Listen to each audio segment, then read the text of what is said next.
क्या आप जानते हैं कि भगवान विष्णु हर साल पूरे 4 महीने के लिए योग निद्रा में क्यों चले जाते हैं?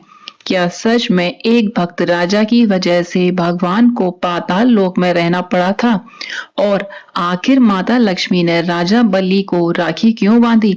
अगर आप भी इन सवालों का जवाब जानना चाहते हैं, तो इस वीडियो को आखिर तक जरूर देखिए, क्योंकि आज मैं आपको देवशनीय एकादशी की पूरी कथा बिल्कुल आसान भाषा में सुनाने जा रही हूँ। राधे राधे दोस्तों, आपका स्वागत है आपके अपने चैनल सनातन विजडम में।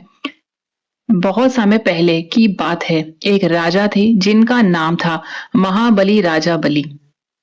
राजा बलि बहुत बड़े दानी थे।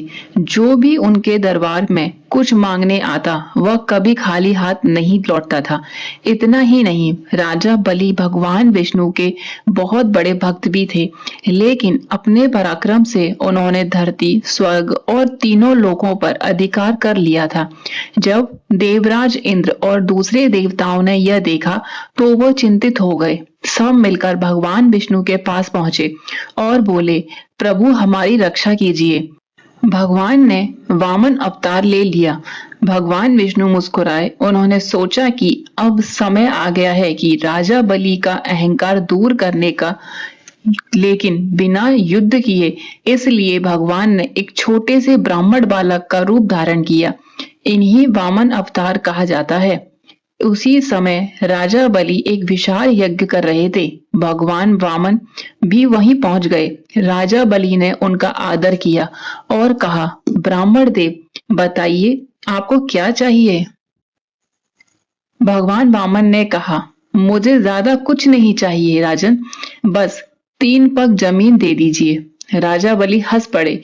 उन्होंने कहा, आप तो बहुत कम मांग रहे हैं, मैं तो पूरा राज्य भी दे सकता हूँ। लेकिन भगवान ने फिर कहा, मुझे केवल 3 पग भूमि ही चाहिए। राजा बलि ने तुरंत हाँ कर दी। जैसे ही राजा बलि ने वचन दिया, वैसे ही एक अद्भुत चमत्कार हुआ। वहां छोटा सा ब्राह्मण बालक अचानक से इतना विशाल हो गया कि पूरा आकाश उसके रूप से भर गया। यह देखकर सभी लोग हैरान हो गए। भगवान ने पहले ही कदम में पूरी धरती नाप ली। दूसरे कदम में पूरा स्वर्ग और आकाश भी समा गया। अब तीसरा कदम रखने के लिए कोई जगह ना बची। भगवान ने राजा बलि से पूछा, राजन अब तीसरा कदम कहाँ रखूं? राजा बलि मुस्कुराए। उन्होंने बिना कुछ सोचे अपना सर भगवान के सामने झुका दिया और बोले, प्रभु तीसरा कदम मेरे सर पर रख दीजिए। राजा बलि का यह समर्पण देख भगवान विष्णु बहुत प्रसन्न हुए। भगवान बोले, राजन तुम्हें अपना वचन निभाया। अब तुम मुझसे कोई भी एक वरदान मांग सकते हो।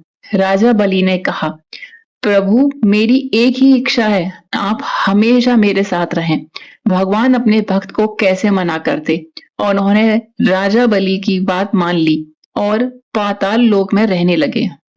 माता लक्ष्मी ने क्यों बांधी राखी? उधर बैकुंठ में माता लक्ष्मी भगवान विष्णु के बिना बहुत दुखी थी। उन्होंने एक साधारण स्त्री रूप बनाया और पाताल लोक पहुंच गईं। वहां उन्होंने राजा बलि की कलाई पर रक्षा सूत्र बांधा। राजा बलि ने उन्हें अपनी बहन मान लिया। फिर बोले, बहन बताओ तुम्हें क्या उपहार चाहिए?